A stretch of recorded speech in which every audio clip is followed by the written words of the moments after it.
कफन प्रेमचंद की सर्वाधिक विवादास्पद और चर्चित कहानी है।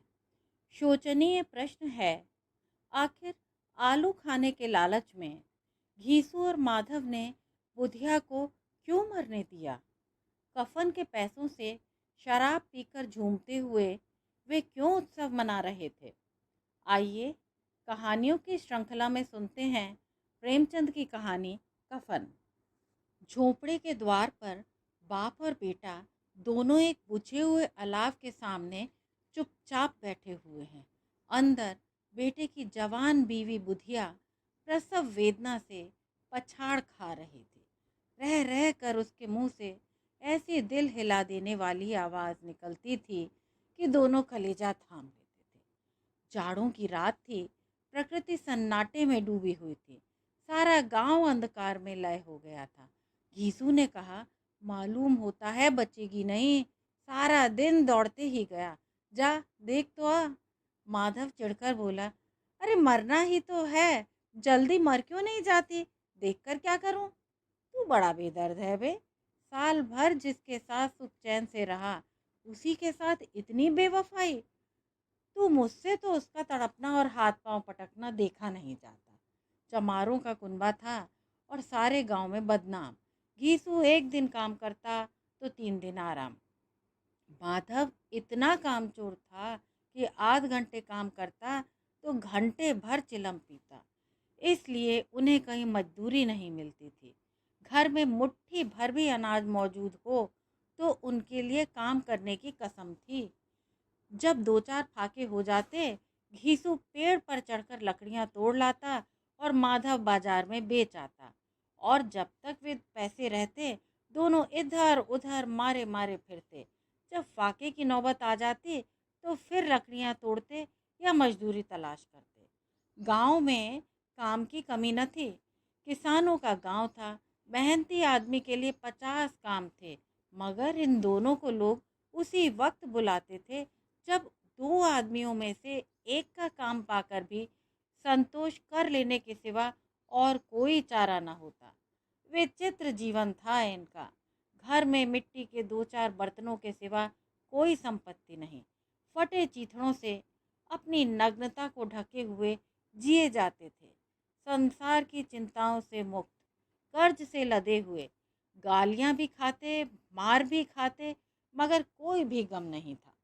दीन इतने कि वसूली की आशा न रहने पर भी लोग इन्हें कुछ न कुछ कर्ज दे देते थे। मटर आलू की फसल में दूसरों के खेतों से मटर या आलू उखाड़ लाते और भून भान कर खा लेते, या 10-5 ऊख उखाड़ लाते और रात को चूसते। घीसू ने आकाश वृत्ति से 60 साल की उम्र काट दी और माधव भी सपूत बेटे की तरह बाप ही के पदचिन्हों पर चल रहा था, बल्कि उसका नाम और भी उजागर कर रहा था। इस वक्त भी दोनों अलाव के सामने बैठकर आलू भून रहे थे, जो कि किसी के खेत से खोद लाए थे। घीसू की स्त्री का तो बहुत दिन हुए देहांत हो गया था। माधव का ब्याह पिछले साल हुआ था। जब से यह औरत आई थी, उसने इस खानदान में व्यवस्था की नींव डाली थी। पिसाई करके या घास छीलकर वह सेर भर आटे का इंतजाम कर लेती थी और इन दोनों बेगैरतों का दोजख भरती रहती थी। जब से वह आई, ये दोनों और भी आलसी और आराम तलब हो गए थे, बल्कि कुछ अकड़ने भी लगे थे। कोई कार्य करने को बुलाता तो निर्व्याज भाव से दुगनी मजदूरी मांगते। वही औरत आज प्रसव वेदना से मर रही थी और ये दोनों शायद इसी इंतजार में थे कि वह मर जाए तो या आराम से सोएं। घीसू ने आलू निकाल कर छीलते हुए कहा, जाकर देख तो क्या दशा है उसकी। चुड़ैल का फिसाद होगा और क्या। यहाँ तो ओझा भी 1 रुपया मांगता है। माधव को भय था कि वह कोठरी में गया तो घीसू आलूओं का बड़ा भाग साफ कर देगा। बोला, मुझे वहां जाते डर लगता है। डर किस बात का, मैं तो यहाँ हूँ ही। तो तुम ही जाकर देखो ना। मेरी औरत जब मरी थी तो मैं 3 दिन तक उसके पास से हिला तक नहीं था और मुझसे लजाएगी कि नहीं? जिसका कभी मुंह नहीं देखा, आज उसका उगड़ा हुआ बदन देखूं। उसे तन की सुध भी तो ना होगी। मुझे देख लेगी तो खुलकर हाथ पांव भी ना पटक सकेगी। मैं सोचता हूँ कोई बाल बच्चा हो गया तो क्या होगा। सोंठ गुड़ तेल कुछ भी तो नहीं है घर में। अरे सब कुछ आ जाएगा, भगवान दें तो। जो लोग अभी एक पैसा नहीं दे रहे हैं, वे ही कल बुला कर देंगे। मेरे 9 लड़के हुए, घर में कभी कुछ न था, मगर भगवान ने किसी तरह बेड़ा पार लगा ही दिया। जिस समाज में रात दिन मेहनत करने वालों की हालत उनकी हालत से बहुत कुछ अच्छी न थी, और किसानों के मुकाबले में वे लोग जो किसानों की दुर्बलताओं से लाभ उठाना जानते थे, कहीं ज़्यादा संपन्न थे, वहाँ इस तरह मनोवृत्ति का पैदा हो जाना कोई अचरज की बात न थी। हम तो कहेंगे घीसू किसानों से कहीं ज़्यादा विचारवान था, जो किसानों के विचार शून्य समूह में शामिल होने के बदले बैठक बाजों की कुत्सित मंडली में जा मिला था। हाँ, उसमें यह शक्ति न थी कि बैठक बाजों के नियम और नीति का पालन करता। इसलिए जहाँ उसकी मंडली के और गांव के सरगना मुखिया बने हुए थे, उस पर सारा गांव उंगली उठाता था। फिर भी उसे यह तकसीन तो थी कि अगर वह फटेहाल है तो कम से कम उसे किसानों की सी जी तोड़ मेहनत तो नहीं करनी पड़ती। उसकी सरलता और निरीता से दूसरे लोग बेजा फायदा तो नहीं उठाते। दोनों आलू निकाल निकाल कर जलते जलते खाने लगे। कल से कुछ नहीं खाया, इतना सब्र न था कि उन्हें ठंडा हो जाने दें। कई बार दोनों की जबानें जल गईं। छिल जाने पर आलू का बाहरी हिस्सा बहुत ज़्यादा गर्म न मालूम होता, लेकिन दांतों के तले पड़ते ही अंदर का हिस्सा जबान, हलक और तालू को जला देता था। और उस अंगारे को मुंह में रखने से ज़्यादा खैरियत इसी में थी कि वह अंदर पहुंच जाए। वहां उसे ठंडा करने के लिए काफ़ी सामान थे, इसलिए दोनों जल्द जल्द निकल जाते। हालांकि इस कोशिश में उनकी आंखों से आंसू निकल आते। घीसू को उस वक्त ठाकुर की बारात याद आई, जिसमें 20 साल पहले वह गया था। उस दावत में उसे जो तृप्ति मिली थी, वह उसके जीवन में एक याद रखने लायक बात थी, और आज भी उसकी याद ताज़ा थी। बोला, वह भोज नहीं भूलता। तब से फिर उस तरह का खाना और भरपेट नहीं मिला। लड़की वालों ने सबको भरपेट पूरियां खिलाई थीं, सबको, छोटे बड़े सबने पूरियां खाईं, और असली घी की चटनी, रायता, 3 तरह के सूखे साग, एक रसेदार तरकारी, दही, मिठाई। अब क्या बताऊं कि इस भोज में क्या स्वाद मिला। कोई रोक टोक नहीं थी, जो चीज मांगो और जितनी चाहो खाओ। लोगों ने ऐसा खाया, किसी से पानी न पिया गया, मगर परोसने वाले हैं कि पत्तल में गरम गरम गोल गोल सुवासित कचौरियां डाल देते हैं। मना करते हैं कि नहीं चाहिए, पत्तल पर हाथ रोके हुए हैं, मगर वे हैं कि दिए जाते हैं। और जब मुंह धो लिया तो पान इलायची भी मिली, मगर मुझे पान लेने की कहाँ सुध थी। खड़ा न हुआ जाता था, चटपट जाकर अपने कंबल पर लेट गया। ऐसा दिल दरियाव था वह ठाकुर। माधव ने इन पदार्थों का मन ही मन मजा लेते हुए कहा, अब हमें कोई ऐसा भोज नहीं खिलाता। अब कोई क्या खिलाएगा, वह जमाना दूसरा था। अब तो सबको किफायत सूझती है। शादी ब्याह में मत खर्च करो, क्रियाकर्म में मत खर्च करो। पूछो, गरीबों का माल बटोर बटोर कर कहाँ रखोगे। बटोरने में कमी नहीं है, हाँ, खर्च में किफायत सूझती है। तुमने 20 एक पूरियां खाई होंगी। 20 से ज़्यादा खाई, मैं 50 खा जाता। 50 से कम मैंने भी न खाई होंगी। अच्छा पट्टा था, तू तो मेरा आधा भी नहीं है। आलू खाकर दोनों ने पानी पिया, और वहीं अलाव के सामने अपनी धोतियां ओढ़कर पांव पेट में डाले सो रहे। जैसे दो बड़े बड़े अजगर गेंडुलियां मारे पड़े हों और बुधिया अभी तक कराह रही थी। सवेरे माधव ने कोठरी में जाकर देखा तो उसकी स्त्री ठंडी हो गई थी। उसके मुख पर मक्खियां भिनक रही थीं। पथराई हुई आंखें ऊपर टंगी हुई थीं। सारी देह धूल से लथपथ हो रही थी। उसके पेट में बच्चा मर गया था। माधव भागा हुआ घीसू के पास आया। फिर दोनों जोर से हाय हाय करते हुए छाती पीटने लगे। बड़े सवालों ने यह रोना धोना सुना तो दौड़े हुए आए और पुरानी मर्यादा के अनुसार इन अभागों को समझाने लगे। मगर ज्यादा रोने पीटने का अवसर न था। कफन और लकड़ी की फिक्र करनी थी। पर घर में पैसा तो इस तरह गायब था जैसे चील के घोंसले में मांस। बाप बेटे रोते हुए गांव के जमींदार के पास गए। वह इन दोनों की सूरत से नफरत करते थे। कई बार इन्हें अपने हाथों पीट चुके थे। चोरी करने के लिए, वादे पर काम पर न आने के लिए। पूछा, क्या हुआ बे घिसुआ, रोता क्यों है? अब तो तू कहीं दिखाई भी नहीं देता। मालूम होता है इस गांव में रहना नहीं चाहता।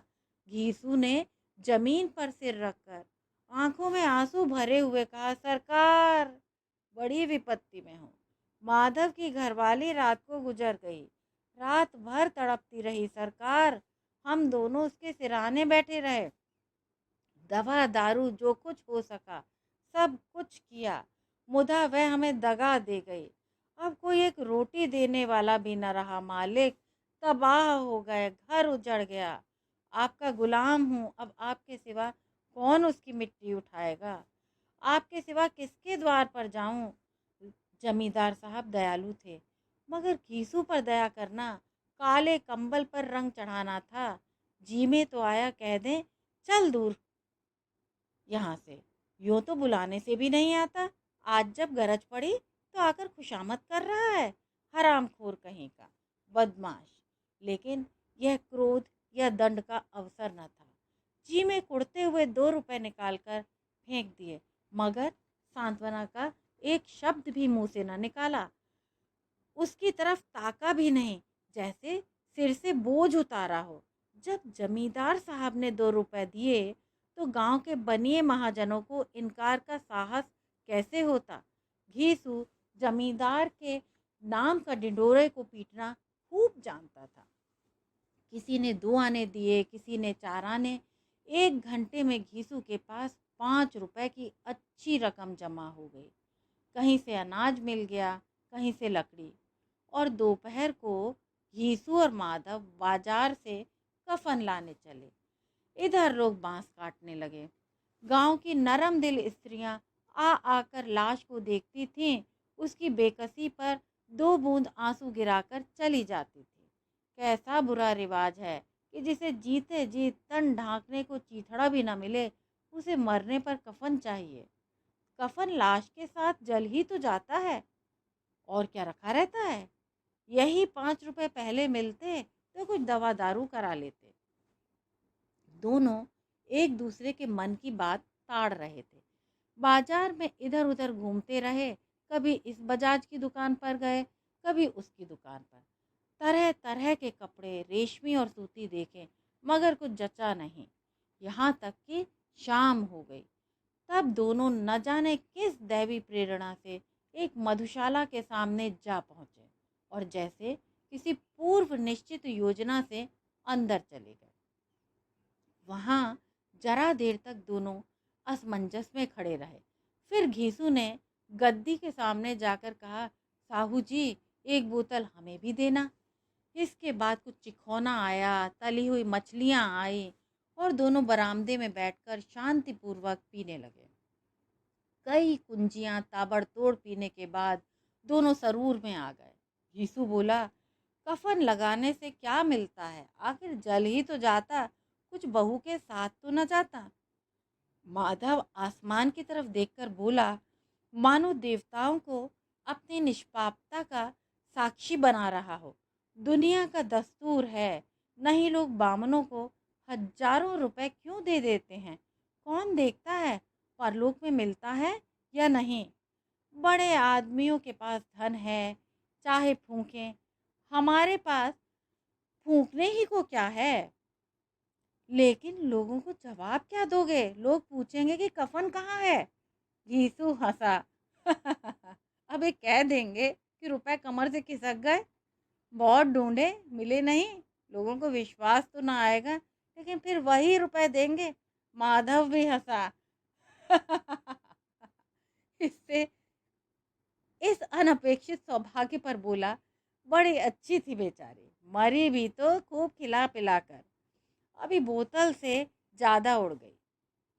घीसू ने 2 सेर पूरियां मंगाई, चटनी, अचार, कलेजियां। शराब खाने के सामने ही दुकान थी। माधव लपक कर 2 पत्तलों में सारा सामान ले आया। पूरा 1.5 रुपया और खर्च हो गया। सिर्फ थोड़े पैसे बचे रहे। दोनों इस वक्त शान से बैठे हुए पूरियां खा रहे थे, जैसे जंगल में कोई शेर अपना शिकार उड़ा रहा हो। न जवाबदेही का खौफ था, न बदनामी की फिक्र। इन भावनाओं को उन्होंने बहुत पहले ही जीत लिया था। घीसू दार्शनिक भाव से बोला, हमारी आत्मा प्रसन्न हो रही है, तो क्या उसे पुण्य न होगा? माधव ने श्रद्धा से सिर झुकाकर तस्दीक की, जरूर से जरूर होगा। भगवान तुम अंतर्यामी हो, उसे बैकुंठ ही ले जाना। हम दोनों हृदय से आशीर्वाद दे रहे हैं। आज जो भोजन मिला वह कभी उम्र भर न मिला।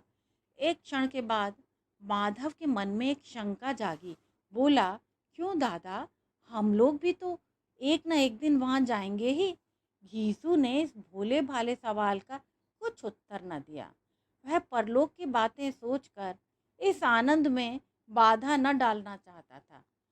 जो वहां वह हम लोगों से पूछे कि तुमने कफन क्यों नहीं दिया, तो क्या कहेंगे?